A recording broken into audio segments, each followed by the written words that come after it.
Pemirsa masih bersama kami di Presisi Pagi. Kita beralih ke informasi mancanegara. Pemirsa, perang tarif antara Amerika Serikat dan sejumlah mitra dagang tak hanya mengguncang bursa saham Wall Street, tapi juga membebani pelaku UMKM.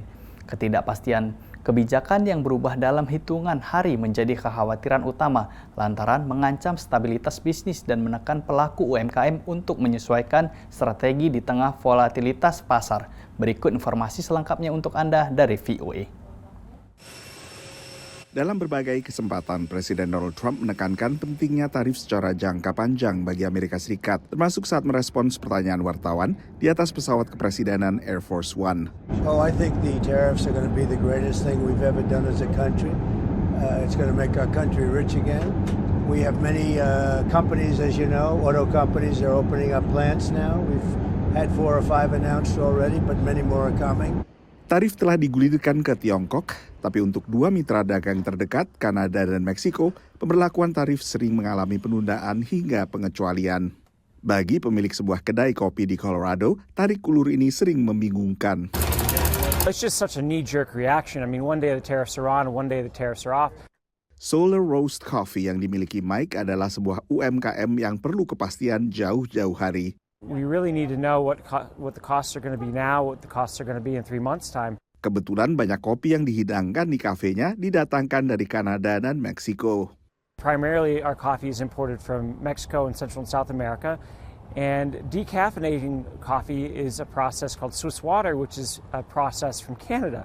So decaf coffee, when it's organic, is processed either by the Canadians with the Canadian process or by the Mexicans with the mountain water process. So it's a really big deal. Mike akhirnya menaikkan harga meski menyerap sebagian kenaikan harga bahan baku agar pelanggan tetap datang. Sementara di New Jersey, tarik ulur soal tarif juga menekan sebuah pemilik toko UMKM yang menjual makanan laut. A fair amount of our shrimp does come from Mexico, and we also bring in a whole lot of oysters from Canada. Those are products that will definitely affect us. Tarif akhirnya juga memiliki efek berantai. Because of the way seafood is interconnected and supply-demand, we are seeing products that aren't even from Canada, we're seeing prices raise. So domestic oysters from New England, those prices are already raising well over 10% as well. Pembeli pun bersiap-siap membayar lebih mahal. It's just going to make things more expensive, like for consumers and for small businesses. Like if the goal is to get more production in the United States, it's just like if you don't have like the infrastructure and things in place for that to happen immediately, like this is just going to hurt people. Pemilik UMKM umumnya mencari kepastian.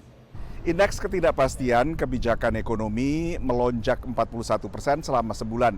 Menurut seorang peneliti yang terlibat dari Stanford University, ini kadang diikuti dengan terjadinya resesi ekonomi. Tapi saat ini masih terlalu dini untuk memastikan bahwa resesi bakal terjadi. Dari Washington DC, saya Nova Purwadi dan tim VOA. Pemirsa, tetaplah bersama kami. Presisi Pagi akan segera kembali.